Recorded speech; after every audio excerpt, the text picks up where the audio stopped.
Hello guys, and welcome back to my channel. In this video, I'll be sharing the sewing process of this halter neck corset with Yoke.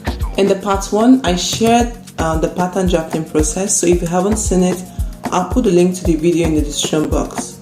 So I made use of this mirror face satin fabric, and I have the matching color of lining and mesh to go with it.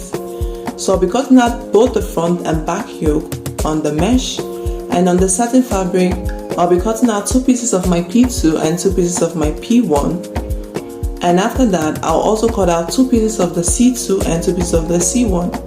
I will also cut out 2 pieces of my BP2 and 2 pieces of my BP1.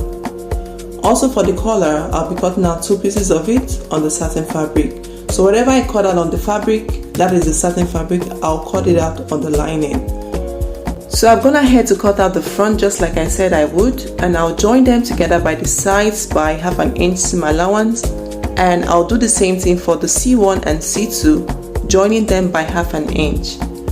For the back, I'll also do the same thing at the sides, and right here is the zipper allowance, so there is no need to join that area. So this is the lining for both the front and the back. I'll go ahead and join the lining exactly the same way I'm doing for the main piece. So before sewing the cups together, I went ahead to iron my wadding, and then after sewing, I ironed the seam allowance and trimmed off the excess. So this is what it looks like on the outer parts. So I went ahead to create this casing for my boning. So initially it was 1.5 inch wide, so I ironed the seam by the sides, and what I have currently is 5/8 of an inch. So I'll go ahead and place it right here on the seam line, and I'll sew the edge close to the edge all the way down. I'll repeat the same thing on the center of the corset like this all the way to the hem, and also I'll repeat the same thing on the other seam line, sewing close to the edge. And I will create another channel right across this area, and I'll repeat the same thing on the other side. So for the back, I'll go ahead and also place the channel on the seam line and sew close to the edge all the way to the hem, and also across the armhole area down to the hem of the corset. So I'll do the same thing for the other side. So guys, I have gone ahead to sew it, and for the back I decided to add an extra channel just before the zipper allowance area right there. Now I'll go ahead and sew the cups to this area of the front. So here's what it looks like after sewing. So I'll go ahead and turn it over to the other side, and I went ahead to cut out the required boning that I need for each of the channels. So starting with the one on the center front, I'll go ahead and insert it this way.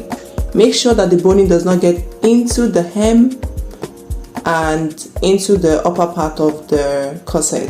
If not, you're going to have issues when you want to finish the hem and the neckline area.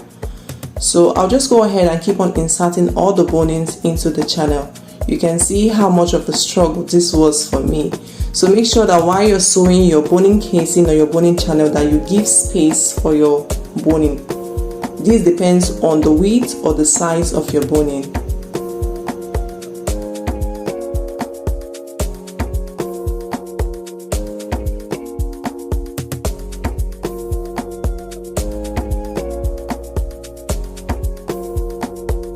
After inserting all the bonings into the boning channel, this is what it looks like on the outer part. It has given the corset structure. So I went ahead to secure both the 2 layers of the yoke with my pin so it doesn't move. So I'll go ahead and pin the center of the yoke and center of the corset together, and then I'll place my lining over them like this, and I'll go ahead and sew this area by half an inch seam allowance. So after sewing, this is what it looks like, and this is what the inside looks like. I went ahead to give the cleavage area a good press so that it lays nice and flat. As you can see, I achieved this with the help of my hemming gum. I have inserted all the boning into the back part of the corset, as you can see, And I also went ahead to sandwich the back yoke in between the main piece and the lining. I did the same on the second part of the back. So now I'll go ahead and sew this area by 1/2 inch seam allowance. So after sewing, this is what I have, and I also went ahead to give this area a good press so it lays nice and flat. So what I'm going to do next is that I'll go ahead and place the back and front together, good sides to good sides, like this, and I'll go ahead and sew the side seams by the 1 inch seam allowance that I added across this area. So after sewing, this is what it looks like. So I'll be making use of this orange bias to finish the armhole and neckline area, and also to finish the hem of the corsets. So I'll be finishing it on the outer part, so this is what it will look like on the armhole area, and also on the hem, this is what it is going to look like. So I'll go ahead and sew it. For the collar, I decided to use the satin fabric to line it, so I have 4 pieces instead of 2. So I'll go ahead and place them like this, good sides to good sides, and then I'll go ahead and sew the center front area by the 1/2 inch seam allowance that I added across that area. So I wanted to mention that I cut the collar on a bias so that it can easily stretch, so make sure you cut yours on a bias. So from this point to this area is the neckline for the center front, while from here to here is that of the back, and I have the 1 inch zipper allowance across that area. So after sewing, I went ahead to trim off the excess inside, and for the second part of the collar, I decided to iron 1/2 inch on the lower part inside. Okay, so let's not get confused. So this is the upper part of the collar, and this is the lower part of the collar. So now I'll go ahead and place the collars like this, and I'll go ahead and sew the upper part by 1/2 inch seam allowance. After sewing, I went ahead to give the collar a good press, as you can see right there, and on the inside, like I always do, I trimmed off the excess right there. So to attach the collar to the yoke, I will go ahead and pin the center front of the collar to the center front of the yoke like this.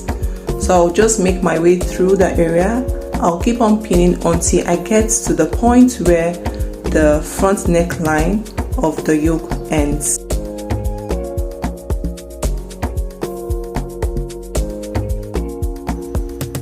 So I'm done pinning the collar to the complete neckline of the front. So I'll go ahead and place the beginning of the back neckline at the point where the front neckline ends like this, and I'll pin it together, and then I will go to where the zipper allowance of the yoke is and pin it to the zipper allowance area of the collar like this. Once that is done, I'll go ahead and continue pinning them together.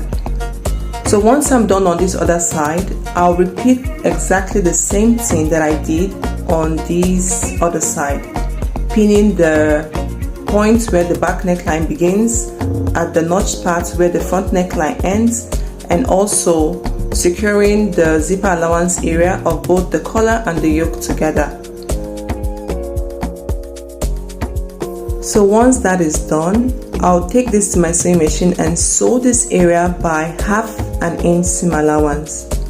After sewing, I went ahead to trim off the excess along this area and to press the seam inside. So next, I will go ahead and bend over this iron seam like this, making sure that the iron seam area conceals the stitch line on the neckline of the collar. So I'll go ahead and just keep doing this process all the way to the other part of the back where the zipper allowance area is. So make sure that you conceal the seam line on the lower part of the collar so it doesn't show.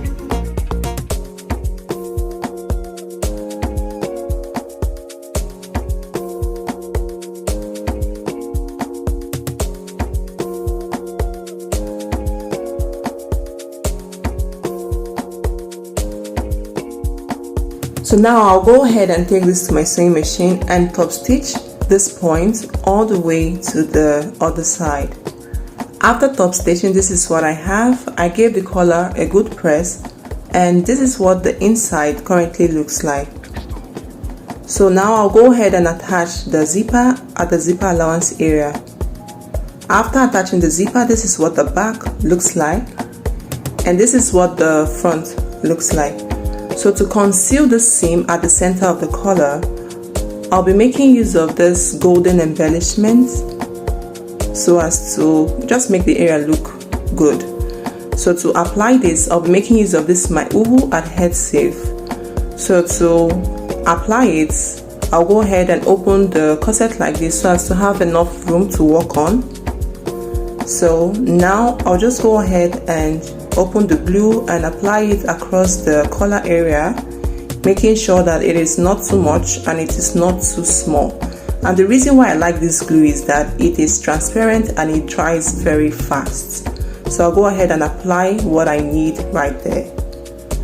So once I'm done, I'll go ahead and place the embellishment this way. Make sure that it doesn't get into your zipper. If not, you're going to have problems when you want to zip up the corset. So once I have made my way to the other part of the zipper, I'll go ahead and trim off the excess, and then I'll just take my time and make sure that the embellishment balances along the collar. So I'll let it dry. Once it is dried, I'll also go ahead to embellish the boning lines from this part of the back all the way to the other part of the back. So after embellishing the boning lines, I also went ahead to embellish the hem because why not? So this is all you need to make this halter neck corset with yoke. So here's the finished look. I hope you guys like this video. If you do, please don't forget to hit the like button, subscribe to the channel if you haven't, and turn on post notifications so you get alerted whenever I post new videos.